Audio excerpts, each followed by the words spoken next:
ऐसा मत करना गाइस, वो एक चीज पकड़ लो, IGDTU हमें लेना चाहिए नहीं लेना चाहिए। Hey guys, welcome back to my channel Win। आज so finally इतना प्रोक्रास्टिनेट करने के बाद I am here with you guys and finally I am making a video और मैं बोल सकती हूँ सीरीज, जिसमें कि मैं आपको बताने वाली हूँ अपना experience from the very first day when I join the college and वहाँ से लेके मारुति तक आने तक। बिकॉज मेरे को इंस्टाग्राम पे यूट्यूब पे बहुत सारे ऐसे कमेंट्स और मैसेजेस आ रहे थे कि कैसे प्रिपेयर किया, IGDTU हमें लेना चाहिए नहीं लेना चाहिए, मेरा ऑफर लेटर कब आएगा, लेटर ऑफ इंटेंट कब आएगा, ऑल्सो कि डिप्लोमा में हूँ मैं, मैकेनिकल इंजीनियरिंग से हूँ, तो will I be able to join Maruti and जिनको ज्वाइन करना है तो from where they should apply. So everything I am covering in this series. यार मैं जनरली बताऊँ तो मैं ऐसे लॉन्ग फॉर्म वीडियोस बनाती नहीं बिकॉज ये मेरा जनरल है ही नहीं, but still the main motive of my channel is कि मैं आप लोग की हेल्प कर सकूँ, एंटरटेन कर सकूँ, अपनी जो भी लाइफ एक्सपीरियंसेस है वो शेयर कर सकूँ आप लोग के साथ में। तो that's why I am here. तो स्टार्ट करते हैं बाय द वेरी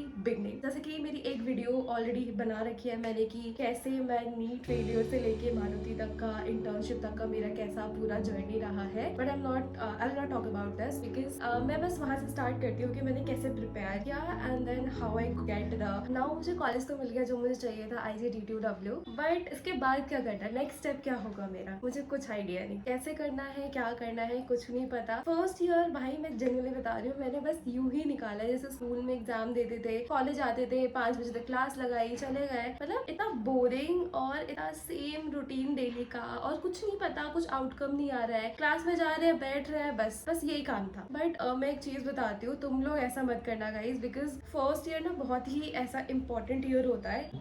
हमें लगता है कि हमें यार फर्स्ट ईयर ही तो है, अभी 3 साल तो और है, हम पढ़ लेंगे, बट ऐसा नहीं होता। Start working on your self from the first year, because अपनी CG मेंटेन करनी है आपको फर्स्ट ईयर से ही। सारे एग्जाम्स को सीरियसली लेना है, वाइवास को सीरियसली लेना है। मतलब हर एक इंजीनियरिंग स्टूडेंट ये बोलेगा कि अरे हो जाता है, वाइवा तो निकल ही जाता है, हो तो जाता ही है, तुम पास तो हो ही जाओगे, बट तुम्हारी CGPA अच्छी नहीं हुई तो कंपनी तुम्हें फर्स्ट स्टेप पे ही फिल्टर आउट कर देंगे। अगर तुम्हें चाहिए कि तुम बहुत अच्छी कंपनीज में बैठना चाहते हो ना, तो डोंट डू दिस। इतना कुछ भी एकदम नॉन सीरियस नहीं रहना अपने CGPA को लेके। Now the second thing, first year में सबको लगता है कि मैं क्या सीखूं, मैं टेक सीखूं कोई, या फिर मैं DSA स्टार्ट करूं, तो डेली DSA स्टार्ट कर दो, क्योंकि फर्स्ट ईयर से अगर तुम करोगे तो भाई लास्ट तक जाते जाते तुम्हारे जो बेसिक्स होंगे वो बहुत स्ट्रॉन्ग हो जाएंगे। If you start from the first day of the college, तो तुम्हारे पास बहुत इनफ टाइम होगा टू प्रिपेयर फॉर DSA। क्योंकि यार सॉफ्टवेयर इंजीनियरिंग के लिए तो मोस्टली कंपनीज जो आती है उनका जो OA होता है, ऑनलाइन असेसमेंट, उसमें तो तुम्हें भाई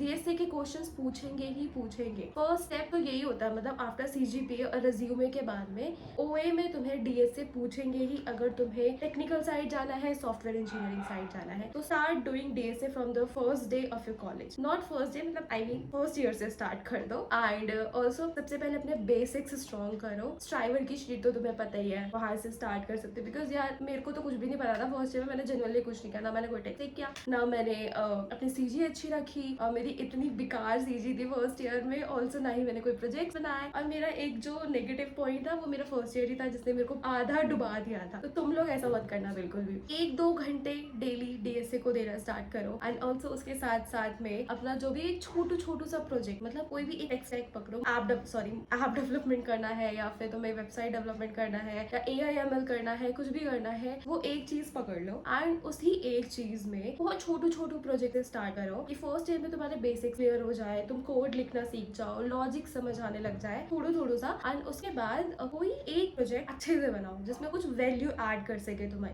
मतलब कोई पर्टिकुलर तुम सोसाइटी को एक सोल्यूशन दे रहे हो, नॉट कि तुमने एक नेटफ्लिक्स का वेबसाइट डिजाइन कर दिया या स्पॉटिफाई बना दिया, ऐसा कुछ नहीं। बिकॉज इतना जेनेरिक नहीं होना चाहिए, कुछ आउट ऑफ बॉक्स, जो कोई प्रॉब्लम है पहले वो प्रॉब्लम आइडेंटिफाई करो एंड देन उस प्रॉब्लम को सॉल्व करने की कोशिश करो खुद से, नॉट यूट्यूब की हेल्प ले लो। बट बिकॉज क्या होता है ना कि जब तुम खुद से करते हो ना चीजें, तो इंटरव्यू के टाइम पे तुम्हें रटनी नहीं पड़ेगी कि चैट GPT करके कि ये क्वेश्चन पूछे, तुम्हें पता होगा कि हर एक स्टेप पे तुमने क्या क्या और क्यों किया है, एंड दैट्स वेरी इंपॉर्टेंट। तो वो करना स्टार्ट करो। लाइक मैंने तो किया ही नहीं था फर्स्ट ईयर में, एंड मेरी CG भी गिर गई, देन मेरे पास कोई प्रोजेक्ट भी नहीं था, ऑल्सो मेरे पास कोई स्किल्स नहीं थे, कुछ भी नहीं था। फिर सेकेंड ईयर स्टार्ट होता है। सेकेंड ईयर में मुझे पता चला कि ओ CGPA ऐसे होती है, राउंड ऑफ होता है। मैंने पूरा एक साल अपना बर्बाद कर दिया। अब सेकेंड ईयर में मैंने सोचा कि मुझे DSA करना है, क्योंकि भेड़ चाल में सब कहते थे DSA करो, DSA करो, DSA करो। पता ही नहीं है DSA क्या। मैंने ले ली कोडिंग निंजा का कोर्स, क्योंकि सब लोग कर रहे थे तो मुझे भी करना था। क्यों करना था कुछ नहीं पता। तो ये भी बहुत इंपॉर्टेंट कि तुम्हें पता होना चाहिए कि तुम क्यों करना चाह रहे हो। तुम्हें टेक साइड जाना है, नॉन टेक साइड जाना है,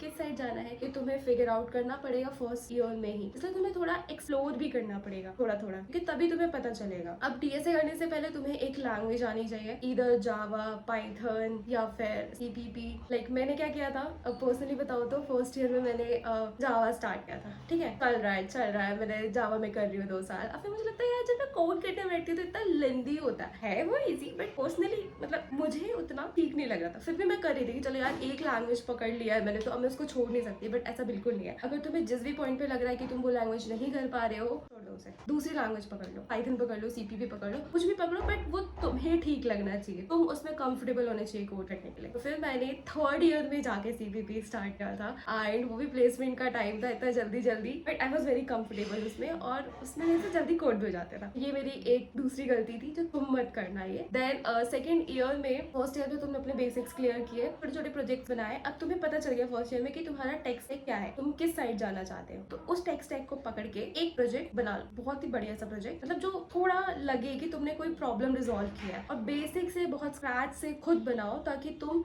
इंटरव्यू को एक्सप्लेन कर सको कि तुमने क्यों किया, कैसे किया। हर एक चीज तुम्हें ChatGPT से रटने की बिल्कुल भी जरूरत ना पड़े। ठीक है, अब तुम अपना रेज्यूमे बनाना शुरू करो।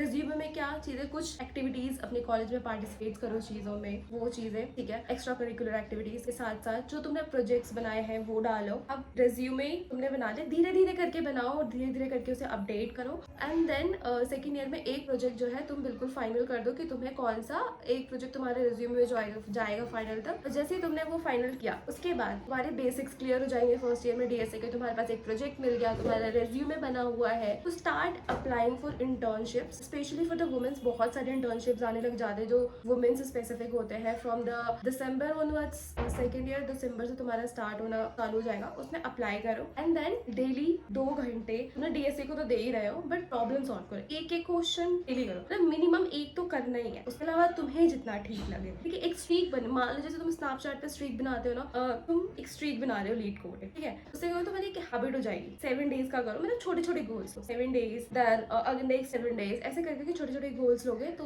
हो जाए। देन थर्ड ईयर में अगेन तुम एक बहुत अच्छा प्रोजेक्ट बनाओ। अब तुम्हारे पास 2 प्रोजेक्ट हो जाएंगे, रेज्यूमे तुम्हारा अच्छा हो जाएगा, एंड देन तुम्हें बेसिक्स आते हैं, प्रॉब्लम सॉल्विंग तुम्हारी ठीक होगी, तुमने कंटिन्यूअस प्रॉब्लम सॉल्व किया है। अब क्या है, तुम ऐसे कॉन्टेस्ट होता है, हर एक वीकली कॉन्टेस्ट जो होता है सैटरडे संडे वाला लीड कोड पे, तुम वो ज्वाइन करो। ठीक है, क्योंकि ना यार प्लेसमेंट इतना टफ नहीं होता, मतलब टफ होता है I know, but if you prepare from the first year तो तुम्हारे लिए इतना बिल्कुल भी टफ नहीं होगा, तुम्हारे लिए बहुत इजी गोइंग हो जाएगा कि यार ये चीजें तो आती हैं। अब मेन क्या होता है ना, OA क्रैक करना, एंड OA में भी जो क्वेश्चंस होते हैं टफ होते हैं, आई गेट इट, बट अगर तुम्हारी प्रॉब्लम सॉल्विंग स्किल्स एंड तुम्हारे जो लॉजिक्स है अगर वो क्लियर रहे ना, तो you can definitely do it. That's it for today's video. काफी लंबी वीडियो हो जाएगी बिकॉज ऑलरेडी 12 मिनट्स की हो गई है। तो thanks for watching, and second part जल्दी आ जाएगा। Bye bye, love you, and like, comment, share and subscribe करना मत